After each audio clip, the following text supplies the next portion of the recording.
Hello and welcome back to the railway. Today we're going to have a look at the Lord of the Isles with a short rake of GWR Clerestory coaches. But firstly, we just need to move a few things around on the layout. Now, we're just going to bring the Winston Churchill with a rake of Southern Region coaches out of the station here and through points number 11. Smoothly through, and we'll close those behind her. Now, the Winston Churchill, model number R.356 with R38 tender, was available in this BR livery between 1961 and 69. Look at that, smoothly through there with a double crossover. We'll bring her right around, and then we'll bring her gently to a stop, and then we'll close points number 9 and open points number 8. And we'll bring the blue Pullman through onto the inside line, smoothly through those points, really well behaved. Gentle stop here, and we'll close points 8 and open number 11.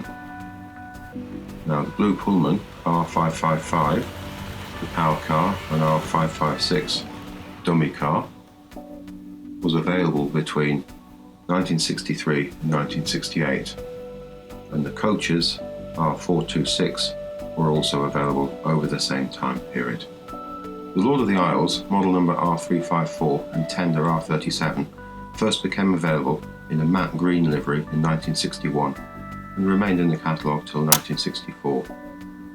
She was reissued in gloss in 1971 and remained available till 1973. The model I have comes from the R640 Lord of the Isles export set, which was available between 1964 and 65. Here we can see the magnesium at work. We'll just pop this down and we'll have a swift look at the chassis here. The XT60 motor has been used, which was developed for the Triang TT range. It drives a single drive wheel here.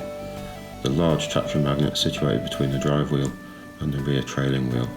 We've got this wonderful elaborate front bogie here with outside side frames. This chassis went on to be used in the Caledonian single. Just a quick look at the underside of the body shell here. It doesn't seem to have Triang's name or a model number on. She's in this beautiful GWR livery and it's in a matte finish. Later models were in gloss. The name is just applied on a sticky label on the side of the locomotive here, Lord of the Isles, and this beautiful crest on there. It's just peeling away a little there. We've got a running number of 3046 and we've got this beautiful side frame detail along there, and we've got what looks like a toolbox there.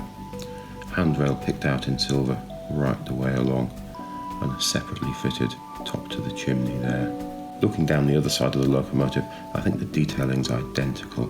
This beautiful shiny dome on the top here, a really distinctive feature of this model. You can see the buffer beam here is beautifully picked out in red. There isn't a great deal of detail on it. Standard Triang decoupling here, and we can just see where the chassis protrudes through the body to hold it in place. The wonderful handrail runs right the way along the locomotive and over the smokebox door, and the smokebox door does have some minimal detail. Looking at the front of the cab, we can see these two wonderful round windows. The rest of the roof is very plain, apart from what may be two whistles moulded into it here. At the back of the locomotive here, we can see the drawbar, which would attach to the tender through the hole here. Inside the cab there's a fair bit of detail, and I think those windows look wonderful. Those lovely round windows. We've got the securing screw which holds the body onto the chassis. Inside the tender here we've got not much detail, but a great space here for the crew to stand.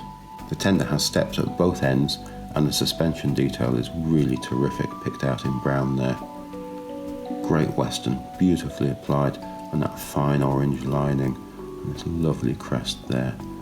Beautiful handrail picked out in silver on the end of the tender there, and one at the other end as well. At the back of the tender we've got the Triang decoupling and metal buffers. Not much detail on the buffer beam, and what looks like a grab handle at either side. We've got a dome and a water filler on the top here.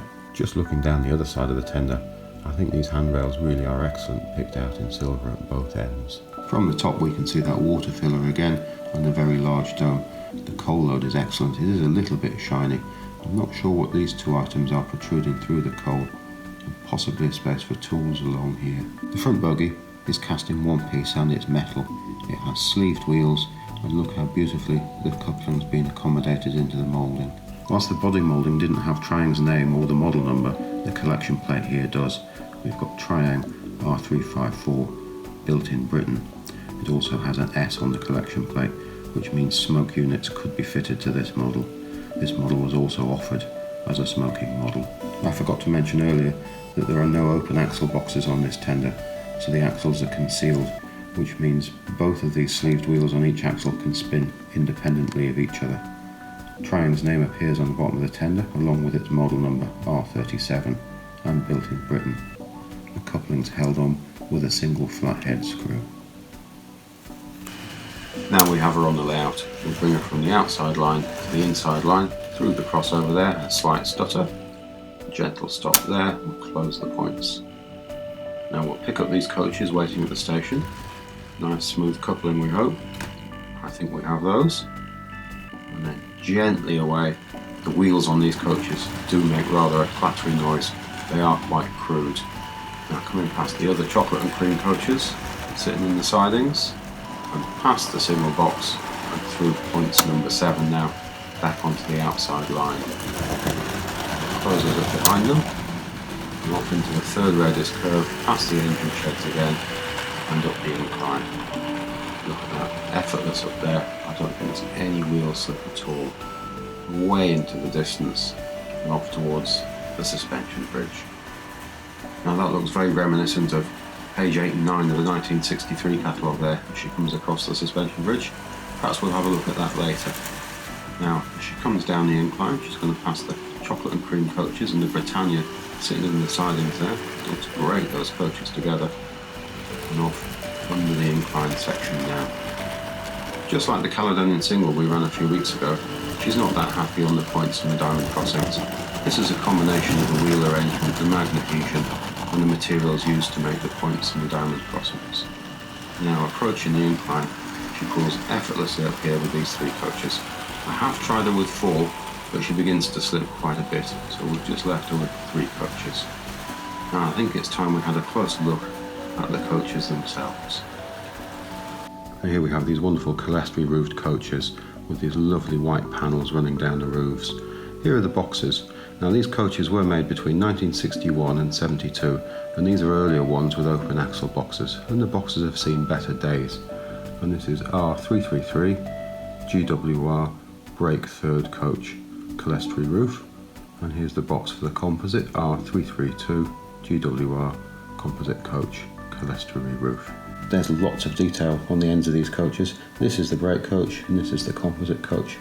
We've got the metal buffers, we've got standard Triang decouplings. You can see there are slight differences to the detail between brake and composite, and this little clip here is where the roof clips in. You can see that clearly on both of the coaches. We'll have a quick look at the other end of the coaches. We can see the detailing slightly different on these ends. This is the brake coach and this is the composite coach, and this time around we've got the same detail on both ends. We've got the metal buffers just like the other ends and the standard decouplings. We've got these lovely white panels down the entire length of the roof. Really does pick out the shape really nicely. We've got ventilators running right down the length of each coach, this one being the brake coach. These coaches are just full of detail everywhere. It's just detail on every surface. This one's the brake. Lovely things going on along here. Has a running number of 2316, and here's the composite 5017. If I just rotate that one over, we can just see all those extra window lights in the roof here. And I'll just turn that one over and we'll have a look underneath. As I said earlier, this is an earlier one. It's got sleeved wheels on the axles with open axle boxes. The underframe detail is a separately fitted part and seems to be held in with the roof securing screw there. And we can just see Triang's name here and made in England. And the coach bogies look identical to the ones used on all those other 9-inch early coaches that Triang made. Now we'll just catch up with her here as she comes down the incline, and we'll follow her around again for a moment or two. Now, under the incline section, and then she'll approach all those points and diamond crossings. Now she gets across them with a little bit of momentum, but she does tend to fall into the plastic frog, and the point blades are made of a material which doesn't help with the magnetism. It loses grip a little, so it causes a bit of a stutter. Beautifully up here, effortlessly with those 3 coaches, and around towards the suspension bridge. As she makes her way across the bridge there, I think that's almost it for this week. I'm going to leave you with page 8 and 9 from the 1963 catalogue. She shares this page with the Britannia and some Pullman coaches, but it shows her on the Grand Victorian Suspension Bridge, passing a liner in the water below. A really terrific page. Here she comes through points number 8 onto the inside line now. We'll close those behind her. Now if you look back again next week, we'll have something else from the early Trying Railways period. Thank you very much for watching. Goodbye now.